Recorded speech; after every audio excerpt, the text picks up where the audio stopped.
Okay, it's time to start learning how to make web applications using Imba. First, let's look at what we've got in our project here. I'm going to click over to index.html, and we see a really bare bones HTML file. The only interesting thing here is that this script tag includes an index.imba file. And you may think, I thought browsers could only understand JavaScript. Why are you able to include a Imba file here? Well, there's a build system behind the scenes in this Scrimba project that's compiling Imba files into JavaScript on the fly as needed. So we can basically just treat Imba files as if the browser understands them. Just remember that they're actually being compiled to JavaScript behind the scenes. I'll go back to index.imba, and that's the file that's being included into that index.html.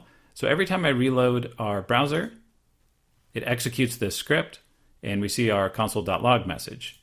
Now, I don't know about you, but I'm getting really tired of logging things to the console, and I want to see some actual web content appear in the browser. So how are we going to get web content into the browser? One way to do it would be to use these DOM APIs. Document.createElement div, that'll create a div element, and then inner text, and we can set the text inside of that div, and then we can append that div to the body using document.body.appendChild.myDiv.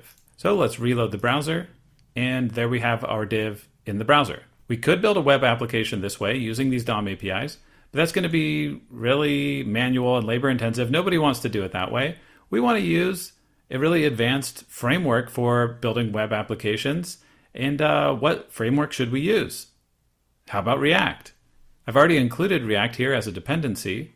So let's import React and React DOM. And let's try doing the same demo, but using React this time. So I could say const my div equals react.createElement. It's going to be a div tag with no attributes, and the text content will be hello from React. Then we need to put this div into the DOM, so we can use react dom.render, and we're going to put my div into document.body. Okay, let's try reloading the browser, and that works. We can see hello from React. Now, of course, in a real React app, we would use JSX to write this with code that looks like HTML. But we don't have that available to us here, so this is kind of the manual way to do it. But we can see that we've set up React, and we can create components, and we could build our web app now. But of course, we're not going to actually use React because Imba has its own way of doing this, its own way of creating component-based web applications. So let's see how to do that. First, I'm going to say const my div equals, and then I'll put a div tag, and I'll say hello from Imba. So you can see in Imba, tags are part of the language, and I can assign them to a variable. And to mount this into the body, I'm going to say imba.mount my div document.body.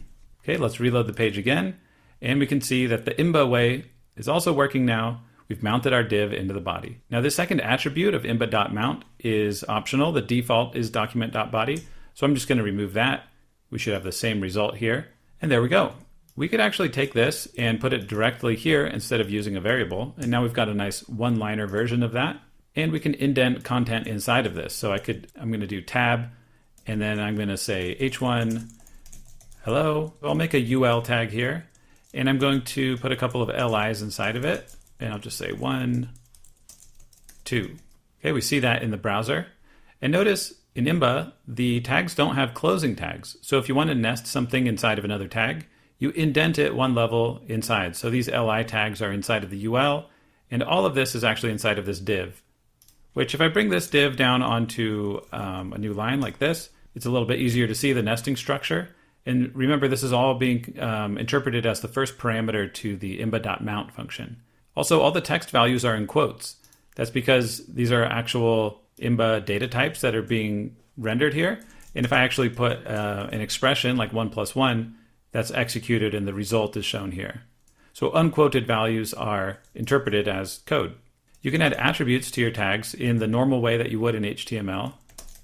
So there's a title attribute. And you can add classes using a dot. So I could say ul.myList.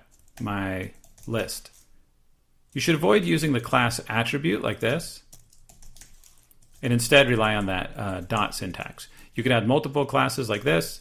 You can even have them separated by a space. They can kind of go anywhere within that tag. Okay, it's time for a challenge. I'm going to paste in the challenge prompt here, And I want to delete all this code, but I'm going to just move it over here and comment it out and leave it for you as a reference. The challenge is to convert this HTML into Imba syntax. So this is just plain old HTML.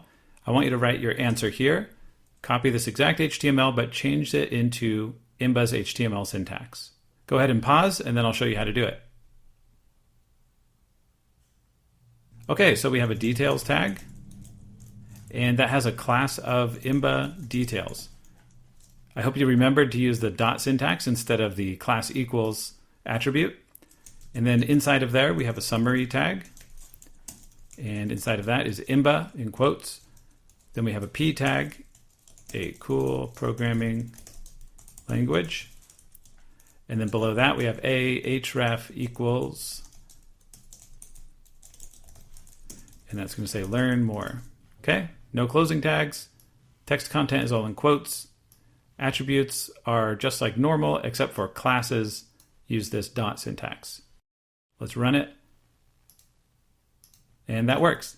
By the way, did you know about this details tag? I only recently learned about the details HTML tag.